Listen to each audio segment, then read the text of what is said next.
They said it was just for one night, but they locked the door from the outside. I am 72 years old, and I know the sound of a real lock.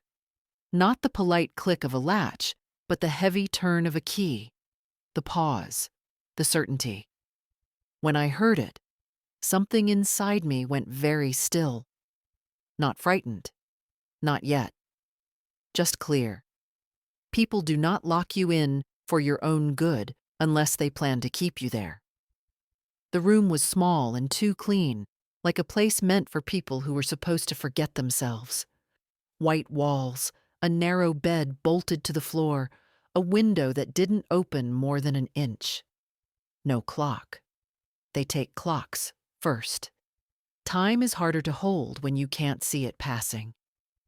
I sat on the edge of the bed, with my hands folded in my lap, the way I used to sit in the doctor's office when my children were young and restless, and I was trying not to show how tired I was.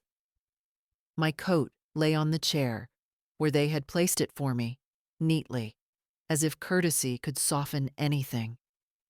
Inside the coat pocket were my house keys.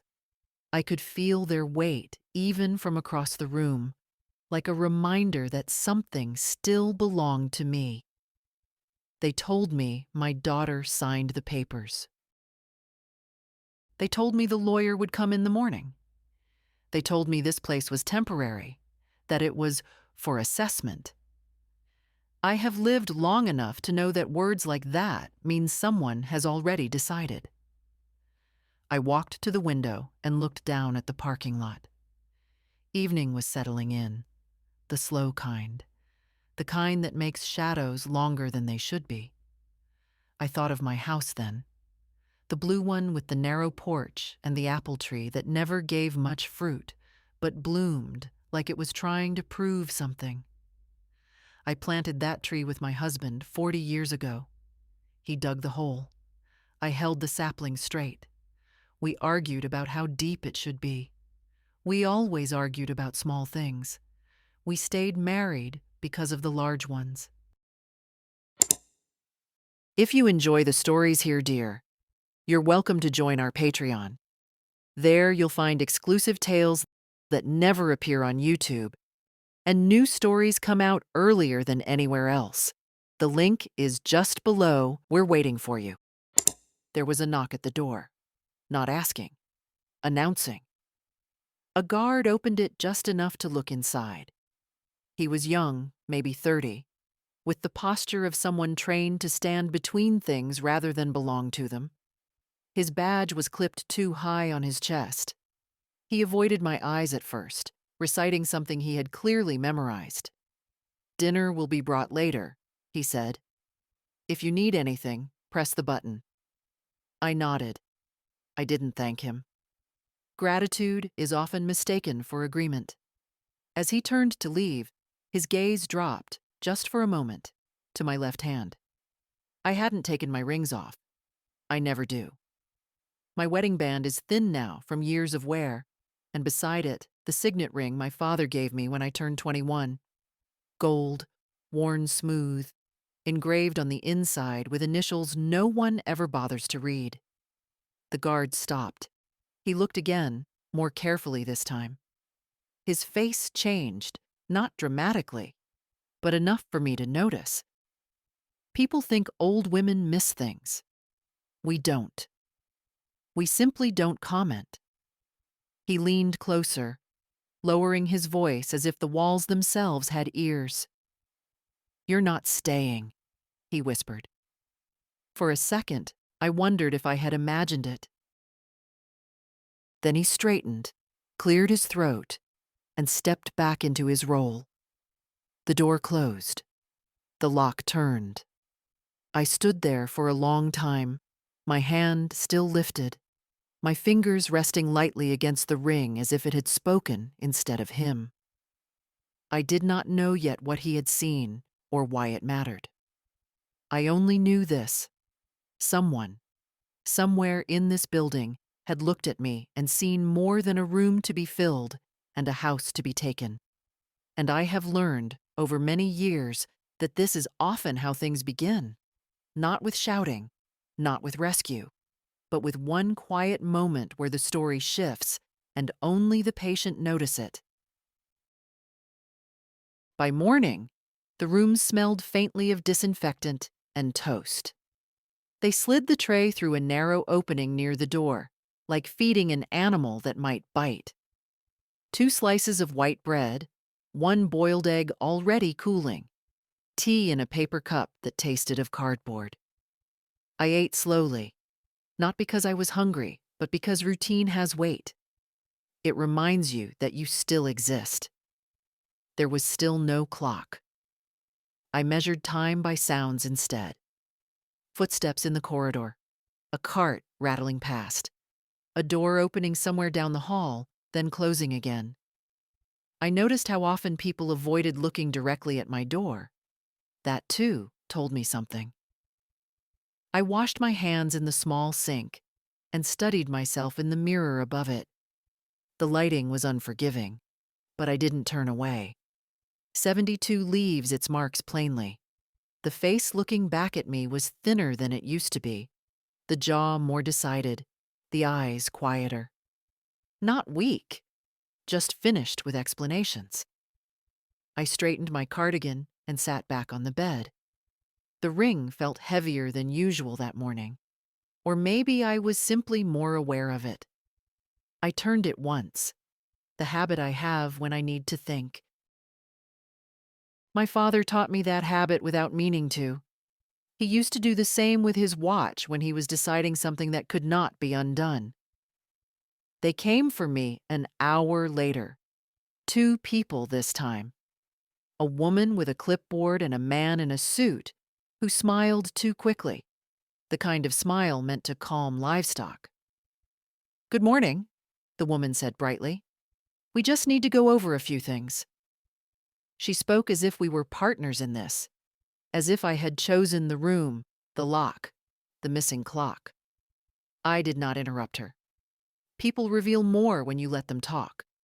They listed concerns, my age, my living alone, a fall I had last winter that I recovered from without their help. They used the word risk several times, as if repeating it might turn it into truth. The man in the suit placed a folder on the small table. I did not open it. "My house is paid for," I said calmly. "My accounts are in order. I am not confused." The woman smiled again, thinner now. "Of course, this is just a formality." Formalities are where lives get rearranged. When they left, the door locked behind them once more. I stayed seated, hands folded, breathing even. Panic would have been a waste of energy. Anger, too. Those things are loud. I needed to be precise. Later, the same guard returned.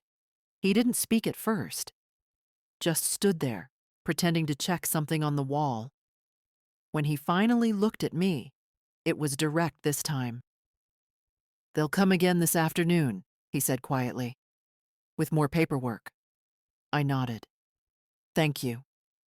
He hesitated, then added almost reluctantly, "Don't sign anything." That was all. He left before I could ask a question. I lay back on the bed and stared at the ceiling. I thought of the apple tree again, of how shallow roots make trees easy to pull out. Mine were not shallow. They had mistaken my silence for softness. Many people do. I closed my eyes, not to rest, but to gather myself. Whatever they planned to do next, I would be awake for it. They returned in the afternoon, just as the guard said they would. This time the lawyer came with them. I recognized the type at once. Gray suit, careful shoes, voice trained to sound reasonable even when it wasn't. He did not introduce himself as my lawyer. That mattered. He belonged to someone else. They did not sit. They stood around the small table, leaving me on the bed like an exhibit. The woman from the morning smiled again, as if smiles were her uniform. The lawyer opened his folder and spoke gently, the way people do when they want to sound kind while taking something. He talked about capacity, about concern, about how hard it is for families when parents refuse help. He said my name often, as if repeating it might soften me. I let him finish. When he slid the papers toward me, I did not touch them. "You've already made arrangements," he said. "This just makes it official." "I don't recall agreeing to anything," I replied. The woman shifted her weight. "Your daughter was very clear." "My daughter."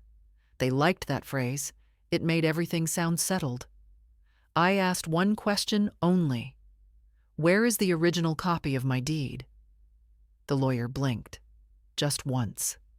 Enough. "We can discuss property later," he said. "Right now, this is about your well-being." People say that when they want you to stop asking questions. I stood up then. Slowly, carefully, not giving them anything they could label as instability. "I am not tall, but age has a way of adding presence if you let it." I looked at each of them in turn. "I am not signing," I said, "and I would like my phone." The room went quiet. The woman glanced at the lawyer. The lawyer glanced at the door. "We'll step out," he said. "Give you time." They took the folder with them. That mattered too. The door locked again. I sat back down and waited, listening to my breathing until it slowed.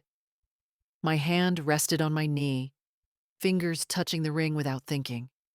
I felt steadier than I had all day. Saying no does that. It reminds the body who it belongs to. A while later, the guard came back.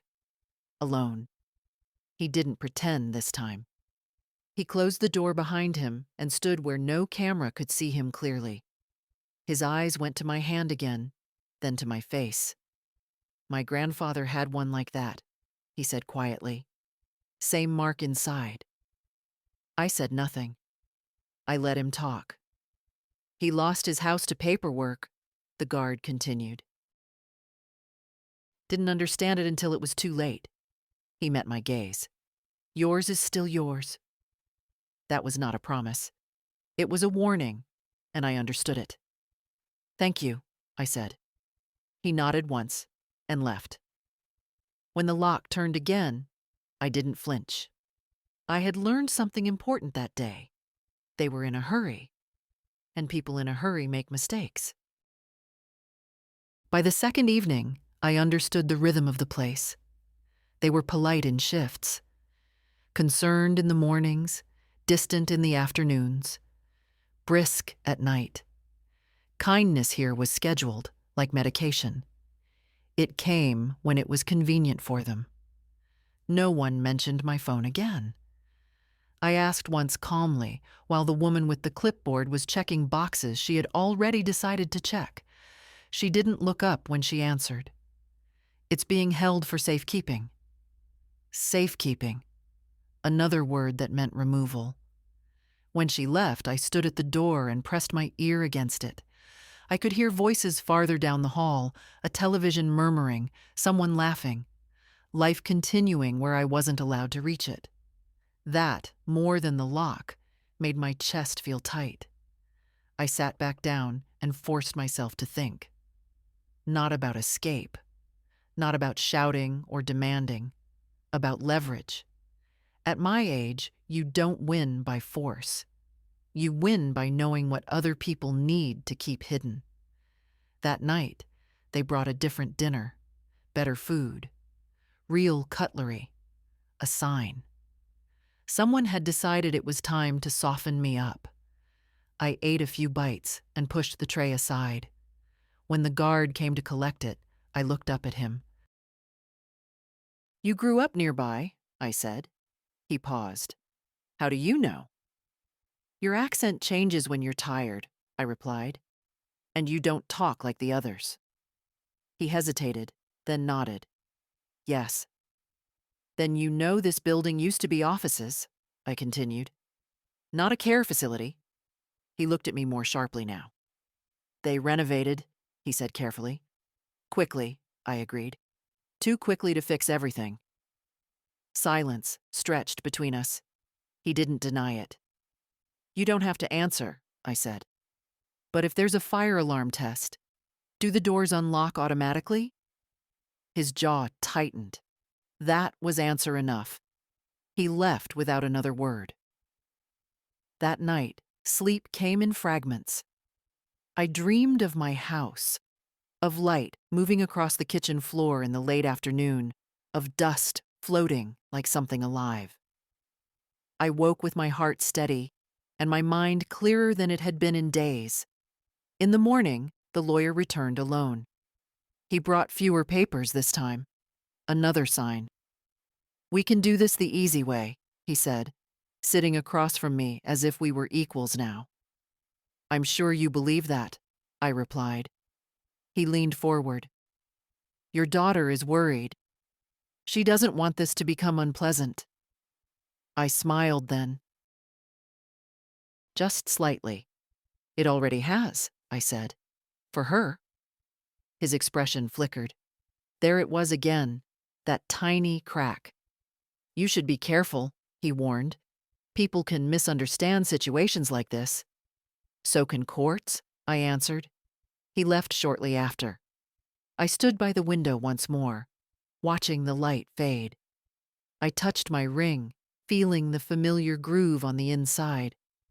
It had been there longer than this building, longer than these people and their folders and their smiles. They thought they had time.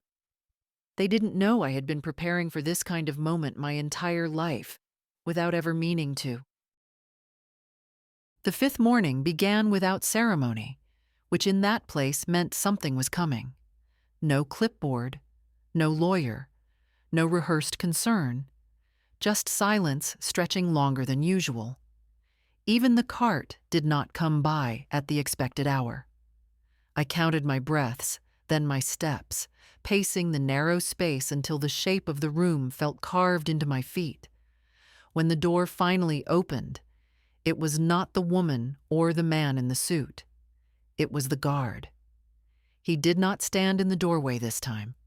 He stepped fully inside and closed the door behind him, though he did not lock it.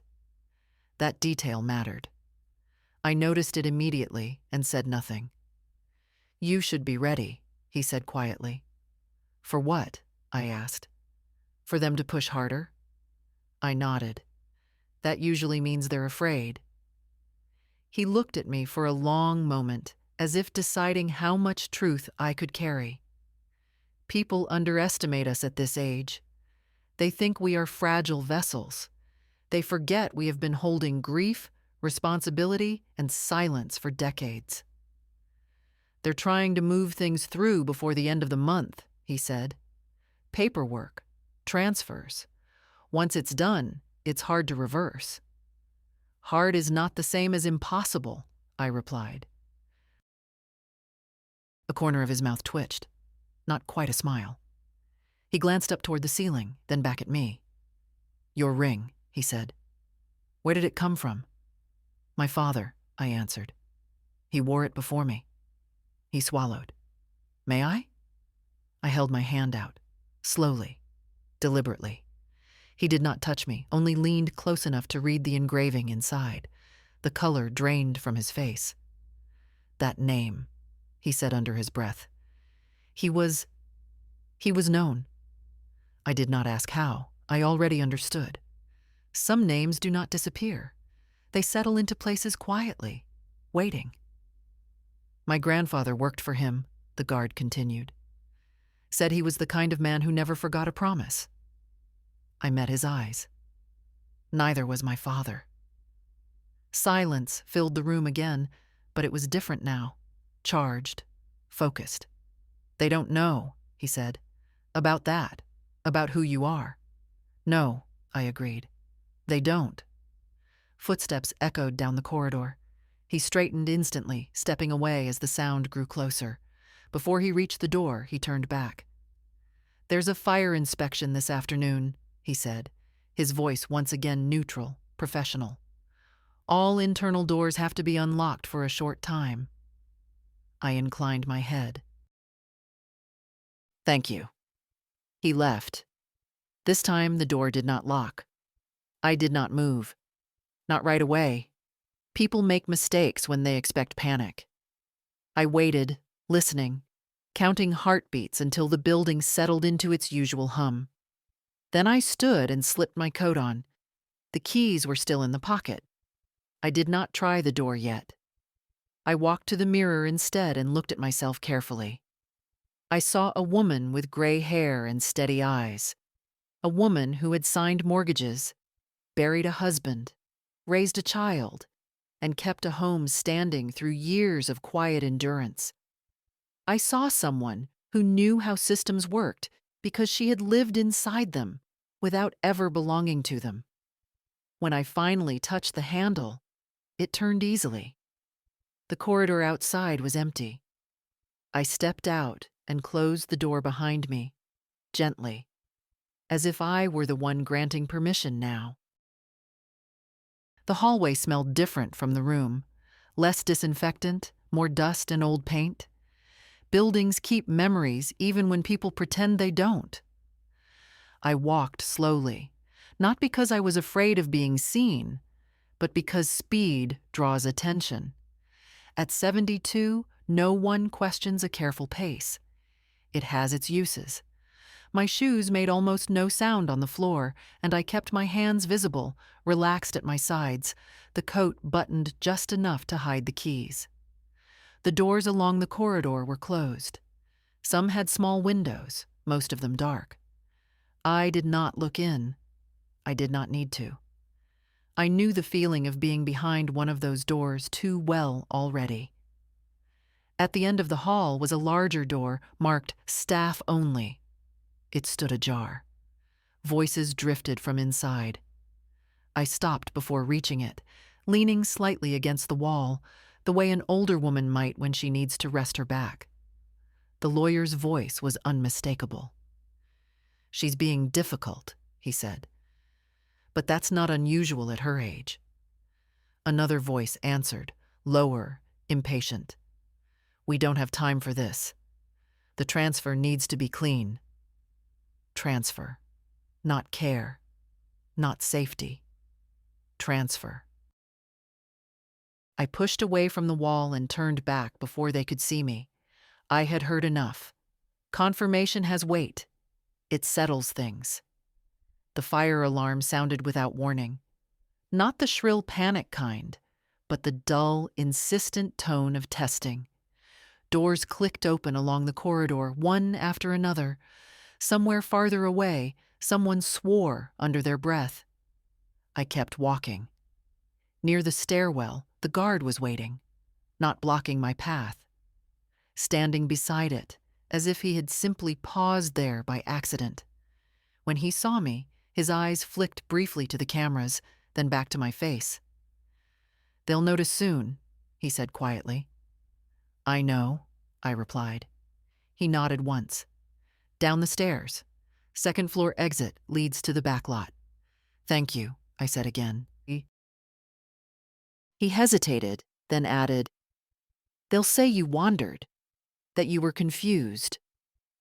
I looked at him steadily. "Then they'll have to explain the locked door."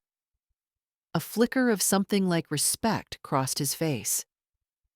I took the stairs slowly, my hand on the railing, feeling the cold metal through my palm. Halfway down, my knees complained, but I ignored them. Pain is a familiar companion. It doesn't get to decide for me. The exit door opened easily. Outside, the air was cool and sharp, the kind that clears your head in one breath. The back lot was nearly empty. A delivery van.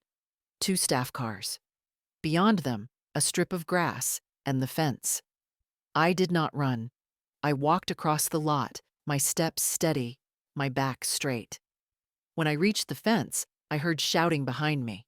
My name pronounced wrong. I stopped and turned. The lawyer came first, slightly out of breath, jacket open.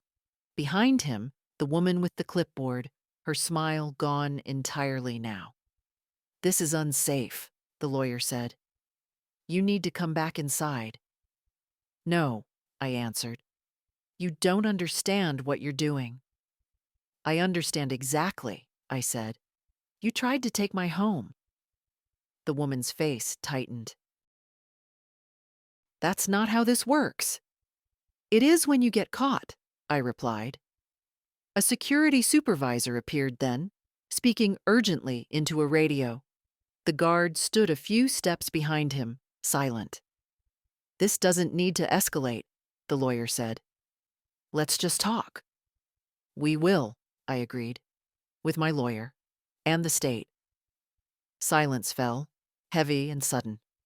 I reached into my coat pocket and took out my keys. I held them up, letting them catch the light. "My house is still mine," I said calmly, "and I am leaving now." No one stopped me. I walked past them, through the gate, and onto the sidewalk beyond. The building loomed behind me, pale and ordinary, already trying to look innocent. I did not look back again. By the time I reached the bus stop, my hands were steady again. That surprised me. I had expected shaking, tears, something theatrical. Instead, there was only a clear, quiet certainty, like the moment after you close a door that should have been closed years ago. I sat on the cold metal bench and waited. The bus was late. They always are when you need them most. I watched cars pass, people inside them absorbed in their own lives, unaware that a small war had just ended a block away. The building was no longer in sight, but I could still feel it behind me, like a bad smell that hadn't quite lifted. When the bus came, the driver barely looked at me. I paid my fare, took a seat near the front, and rested my bag on my lap. Only then did I allow myself to exhale fully. They would not let this go quietly. I knew that. People who attempt something like that rarely accept refusal with grace. There would be calls, explanations, anger disguised as concern. I had stepped out of their control, and they would want it back. My phone was still missing. That was the first thing I would address. At home, the house greeted me the way it always did, with the faint smell of wood and old fabric, and the silence of something that had waited patiently. I locked the door behind me and leaned my forehead against it for a moment, feeling the solidness of it, the truth of it. No one could lock me in here. No one ever had. I made tea and sat at the kitchen table, the same one I had paid off 20 years ago. I spread my keys out in front of me, then the ring, which I slipped off for the first time in days. It left a pale mark on my finger, like proof. I did not sit long. This was not a moment for rest. I walked to the study and opened the drawer, where I keep documents people think I've forgotten about. Deed, will, correspondence. Names and numbers written in my own hand. I took out the card of the attorney who had handled my husband's estate. I had not spoken to him in years, but he would remember me.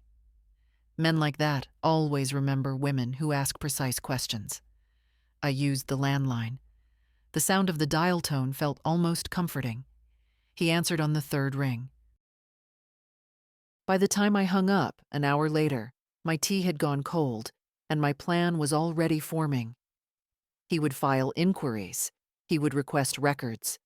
He would be very interested in why I had been held without consent and deprived of my property. That was when the house phone rang again. I did not answer right away. I watched it ring, felt the old instinct to rush toward it, to smooth things over. That instinct had kept me quiet for too long. On the fourth ring, I picked up. My daughter's voice came through, tight and controlled. She did not ask how I was. "Where are you?" she demanded. "At home," I replied, a sharp intake of breath. "You weren't supposed to leave." That told me everything I needed to know. "I wasn't supposed to be locked in a room either," I said evenly. She began to speak quickly then, words tumbling over one another. Misunderstandings, safety, advice she'd been given.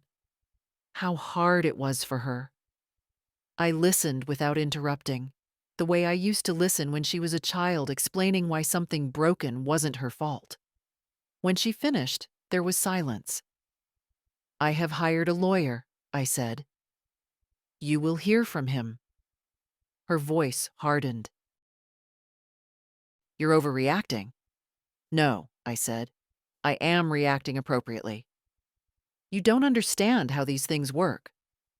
"I do," I replied, "and you will not do them again." She said my name then, the old version of it, the one meant to soften me. It did not work. "This conversation is over," I said, and I hung up.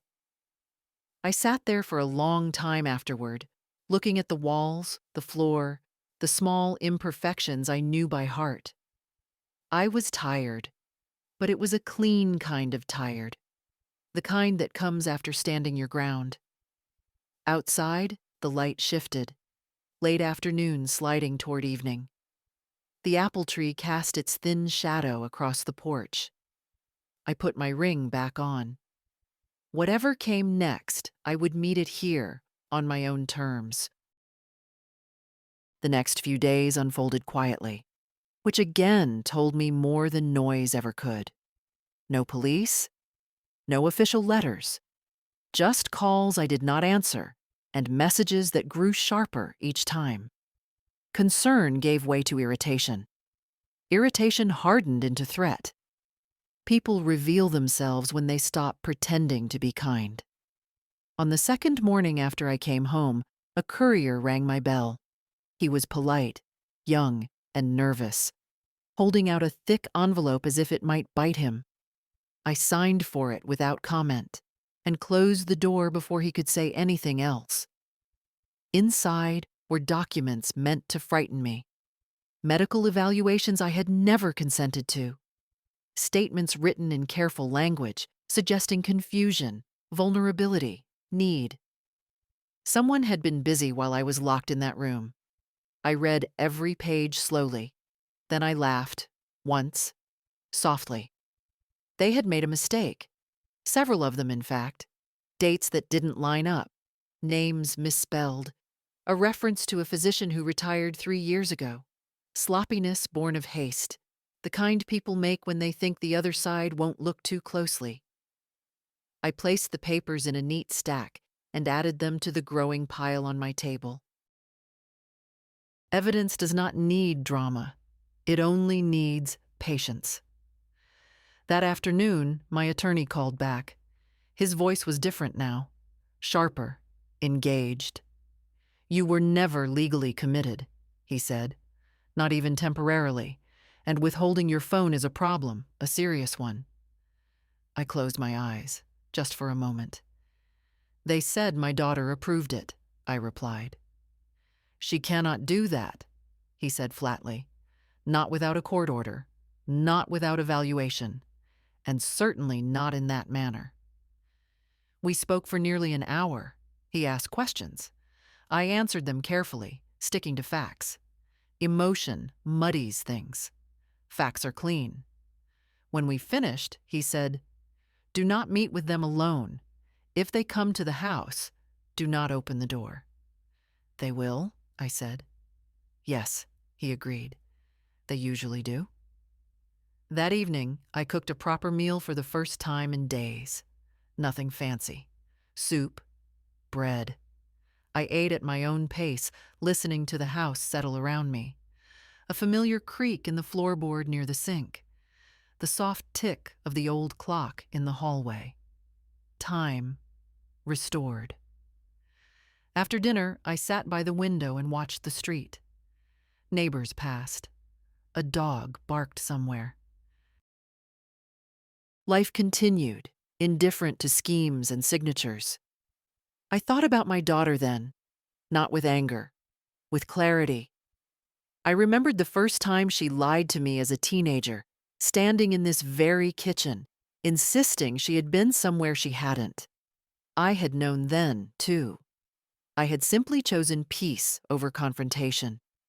That choice had come due. 2 days later, A car I did not recognize parked across the street. It stayed there longer than necessary.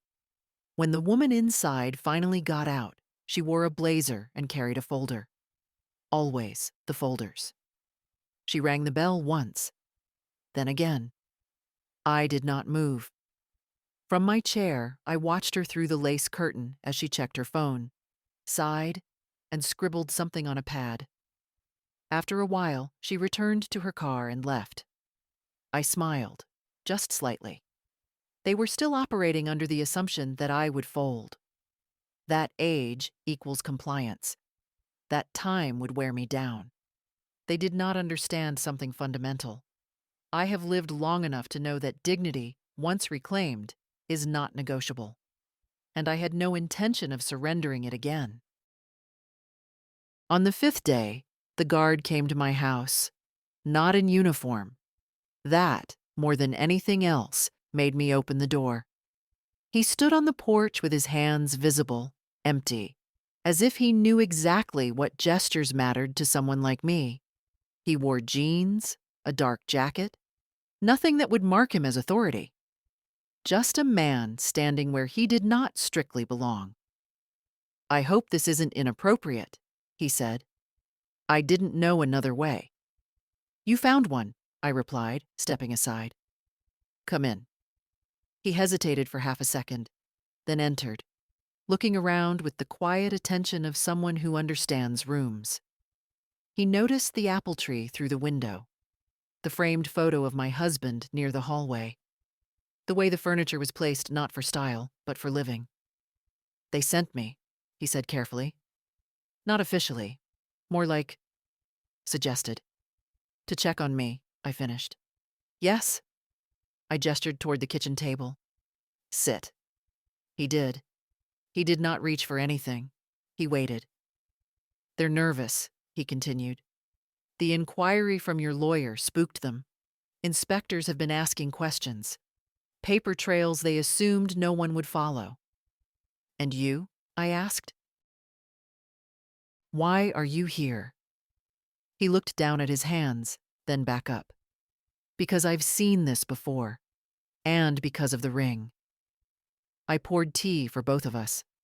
My hands did not shake. "My grandfather lost everything," he said quietly. "Not because he was incapable, because someone decided it was easier that way." I set the cup in front of him. "People often confuse convenience with justice." He nodded. "They're trying to reframe it now. Say you left against advice, that they were concerned." "They always are," I said. "They want you to sign something," he added. "A statement, just to close the file." I smiled, not warmly. "No," I said. "They want me to erase their mistake." He exhaled slowly. "Yes." We sat in silence for a moment. The clock ticked. Outside, a car passed. "I can't testify against them," he said finally. "Not directly." "I wouldn't ask you to," I replied. "But," he continued, "I can tell you this. The room you were held in isn't licensed for overnight stays. It's designated for short assessments only. No locks, no isolation."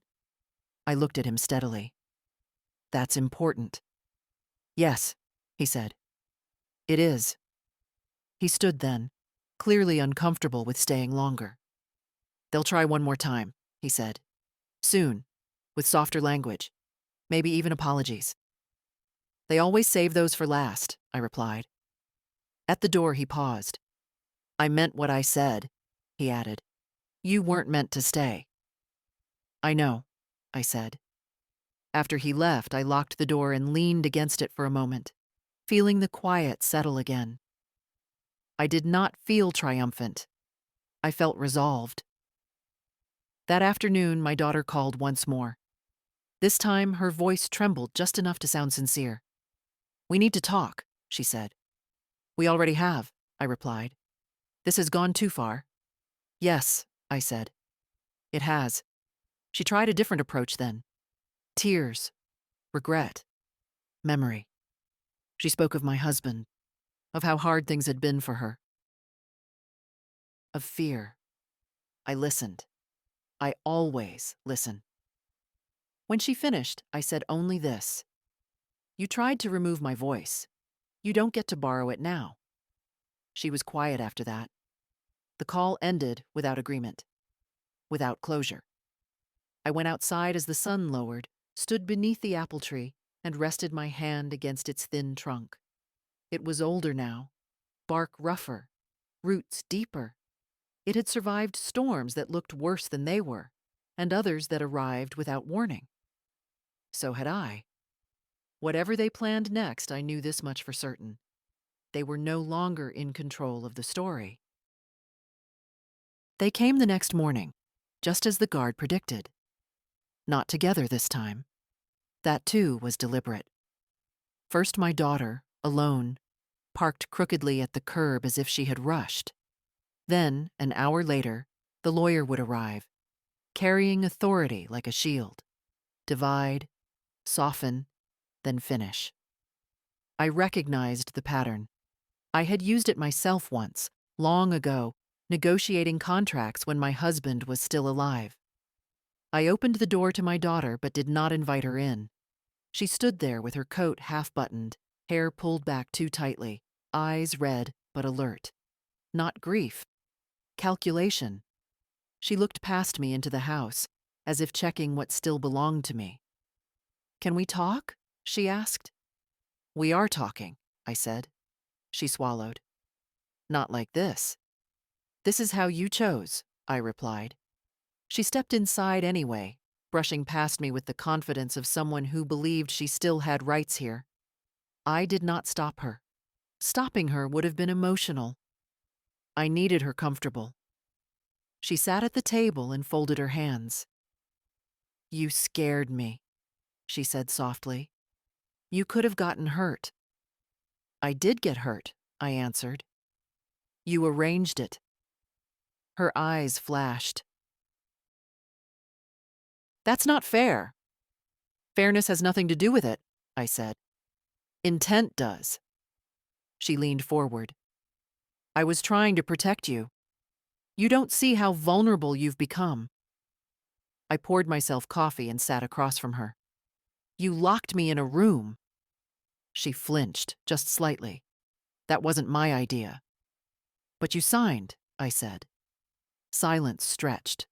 Then she tried again, her voice gentler now. "The house is a burden, you know that. Maintenance, taxes.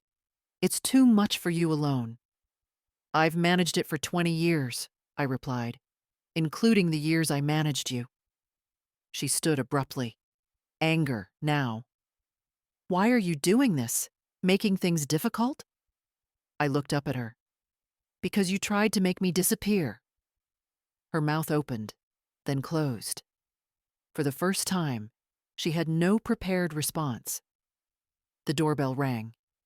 Perfect timing. The lawyer entered moments later, nodding to me as if we were old acquaintances.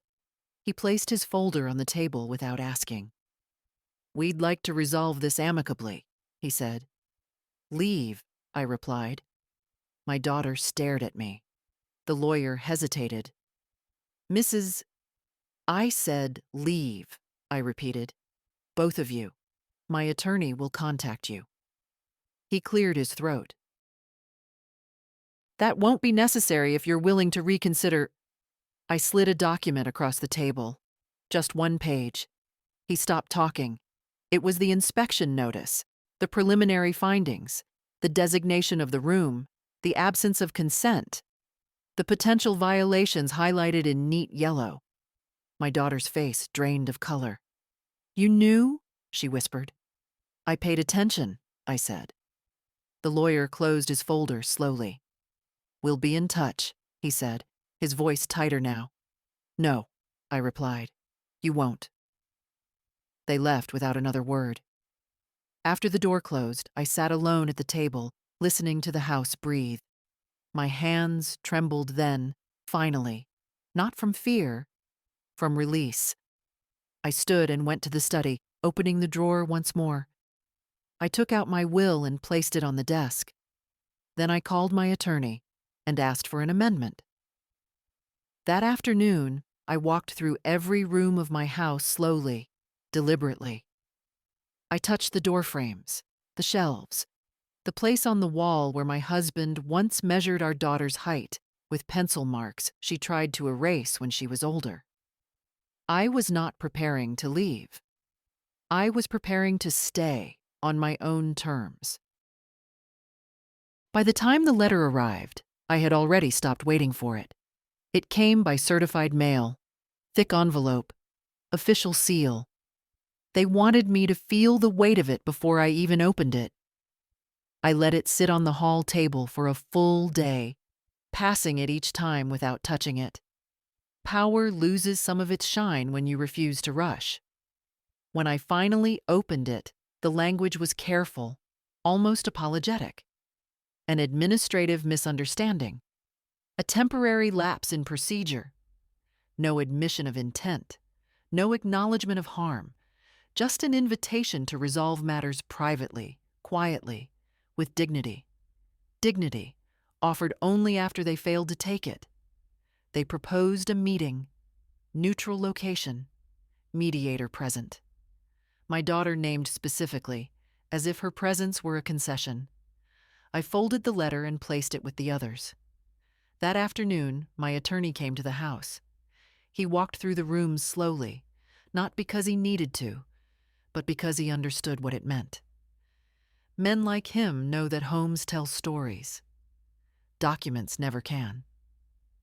He paused at the kitchen doorway, looking at the old table, the worn chair where my husband used to sit. They were confident, he said finally. Too confident. They always are, I replied, until someone says no. He laid out his findings without drama.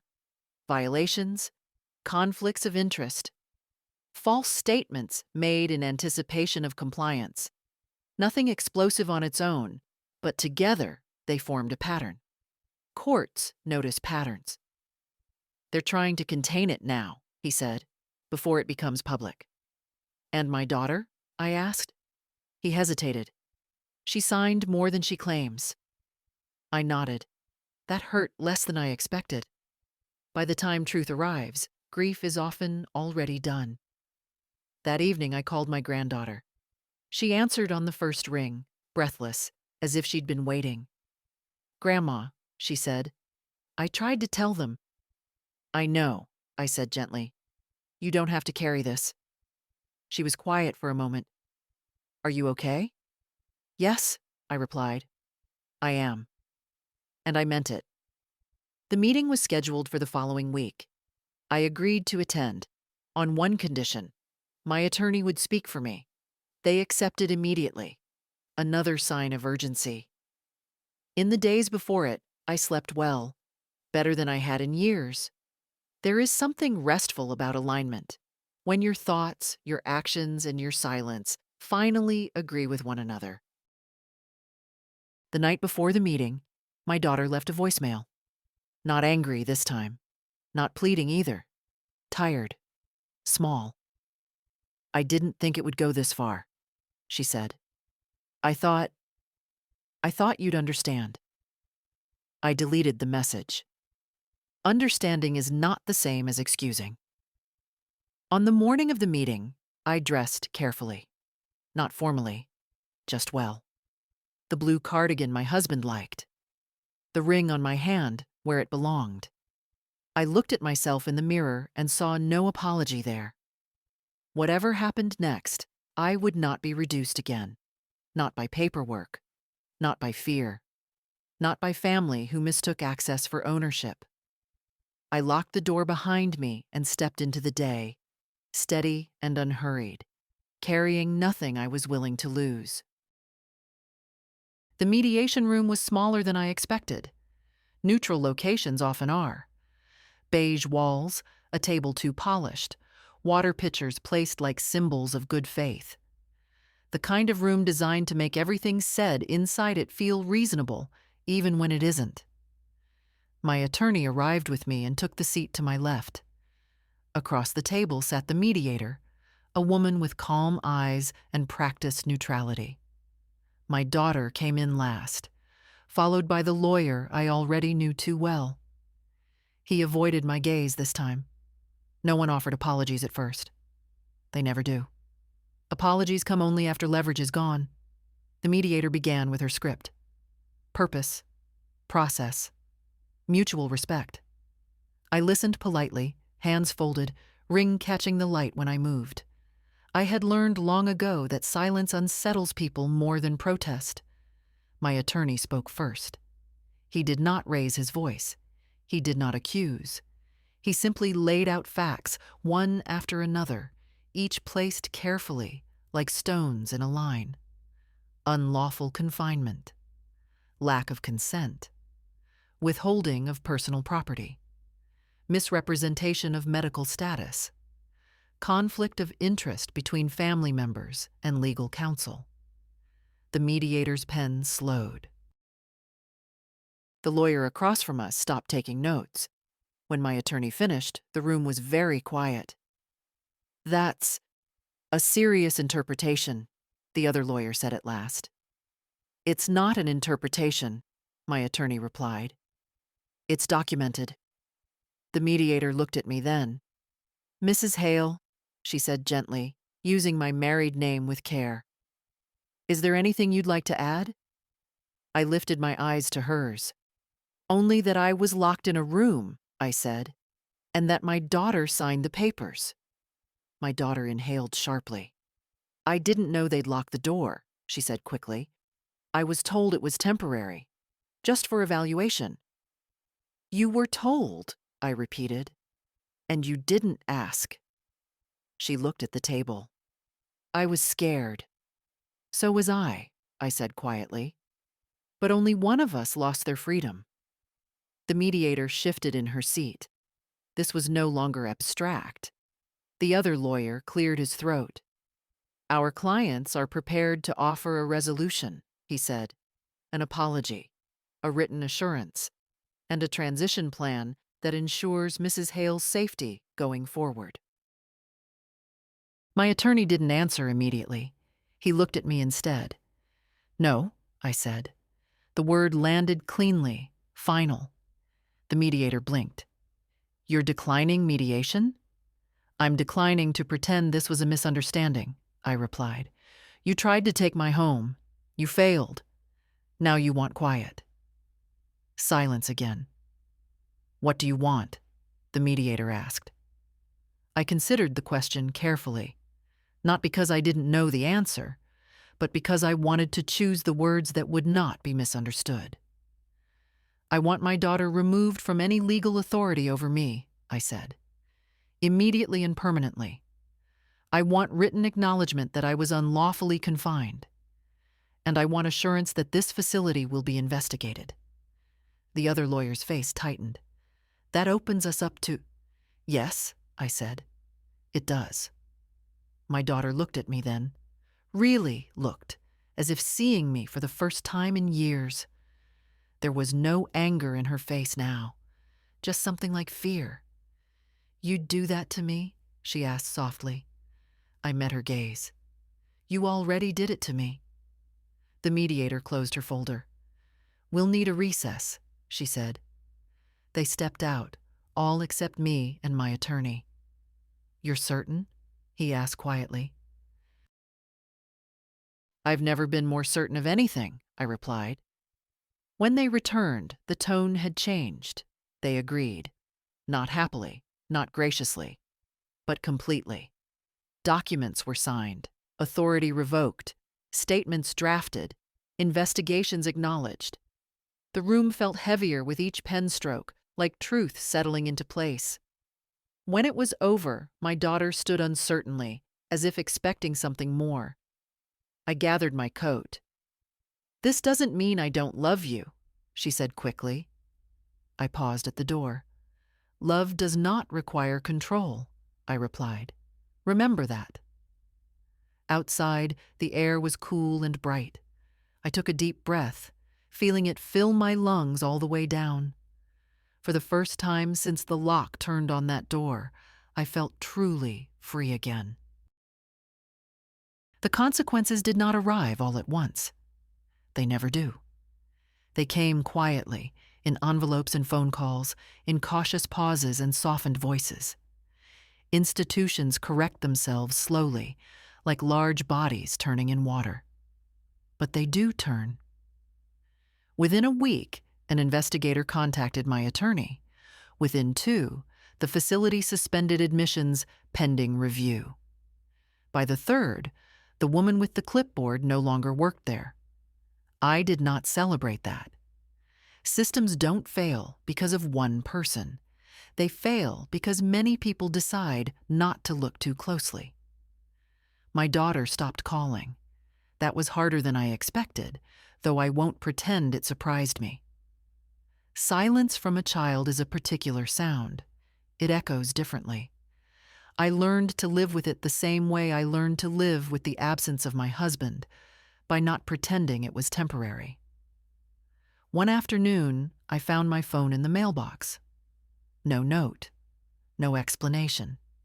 Just the device, wrapped once in brown paper, as if returning a library book. I held it for a long moment before turning it on.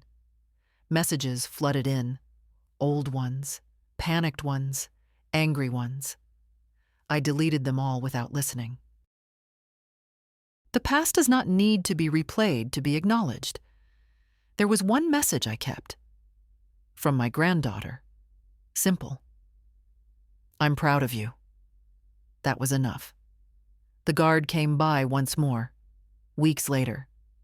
Not to the house this time. I ran into him at the market, both of us reaching for the same loaf of bread.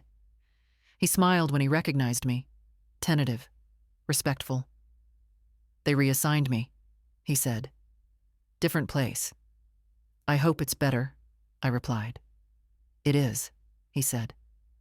Then, after a pause, they won't do that again. Not like that. I nodded. They always find another way. He looked at me thoughtfully.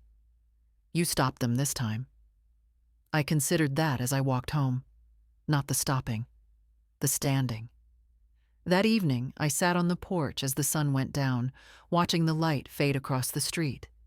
The apple tree moved slightly in the breeze, leaves whispering like old paper.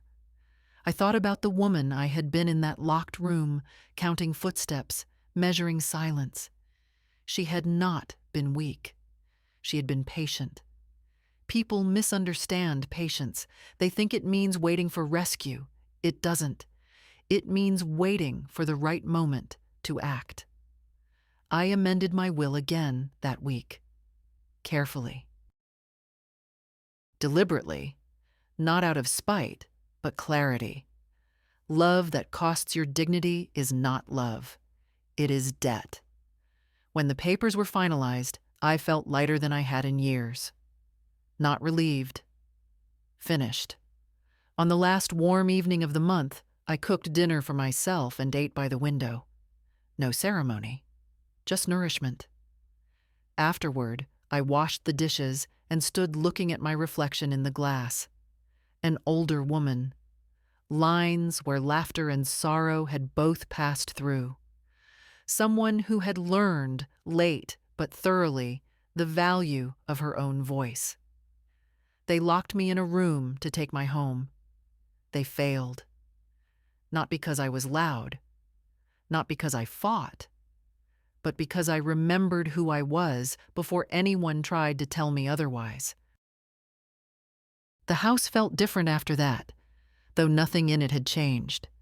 Same walls, same floorboards that complained in winter, same kitchen drawer that stuck unless you lifted it just right.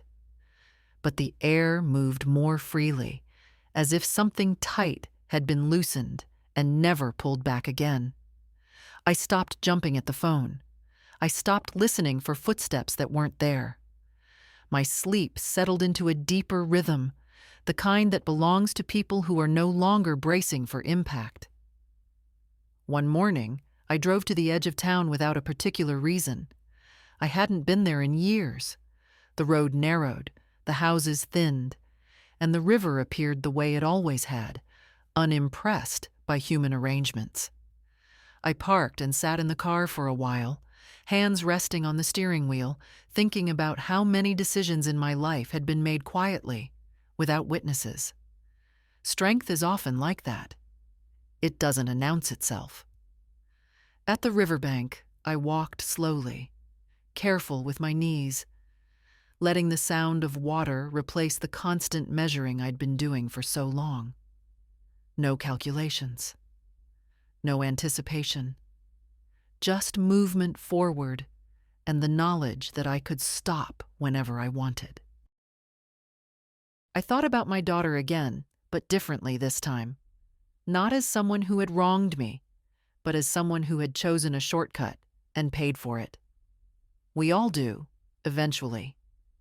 Some costs arrive sooner than others. I did not feel the urge to forgive. Forgiveness is not a requirement for peace. Understanding is enough, and even that has limits.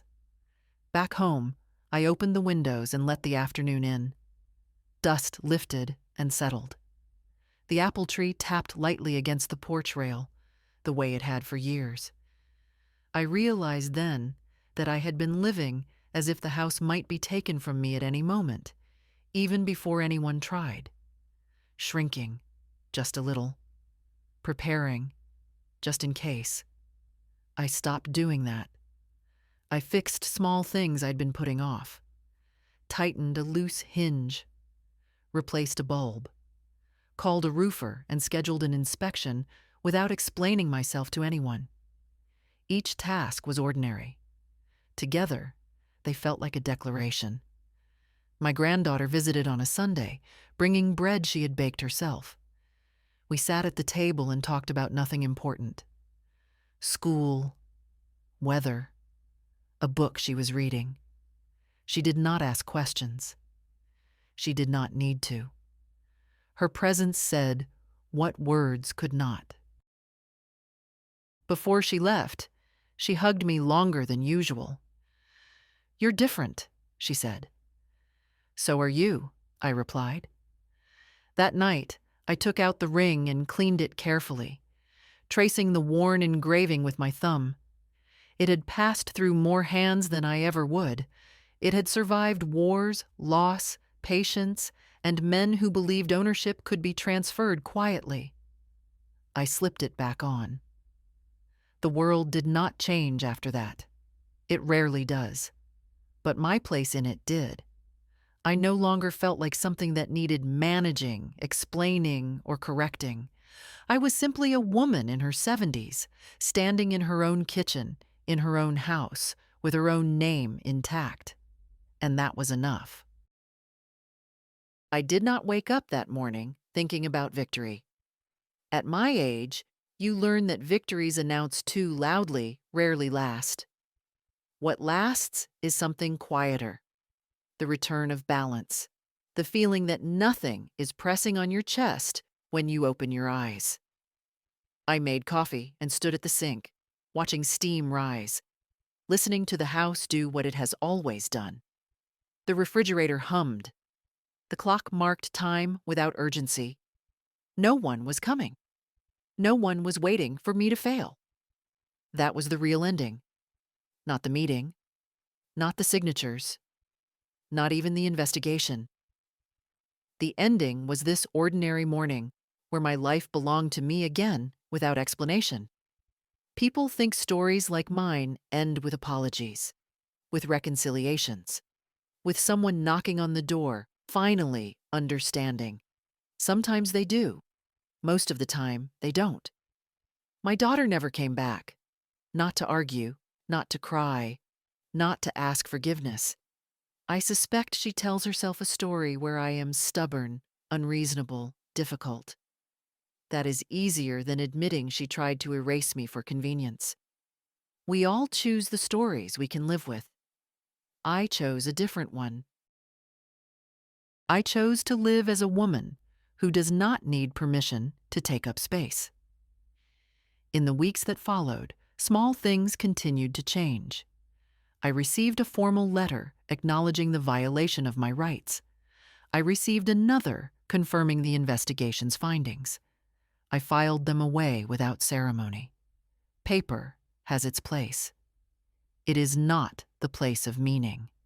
Meaning came in other forms, in walking through my neighborhood without that faint sense of being watched, in answering the phone without rehearsing what I might say, in sleeping through the night without bracing for interruption.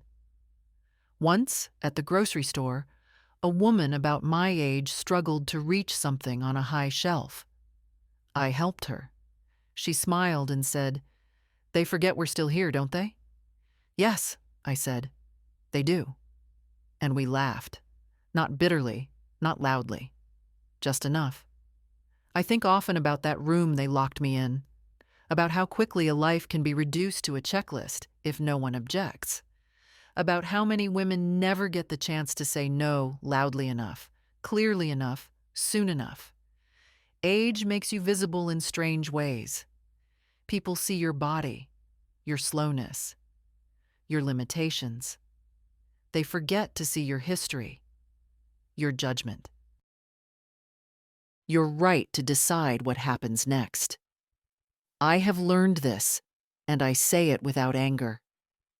If someone needs you silent in order to take what is yours, they already know they are wrong. I am not extraordinary. I did not win because of money or power or connections. I won because I paid attention, because I did not rush, because I remembered that dignity is not granted by family or institutions. It is claimed.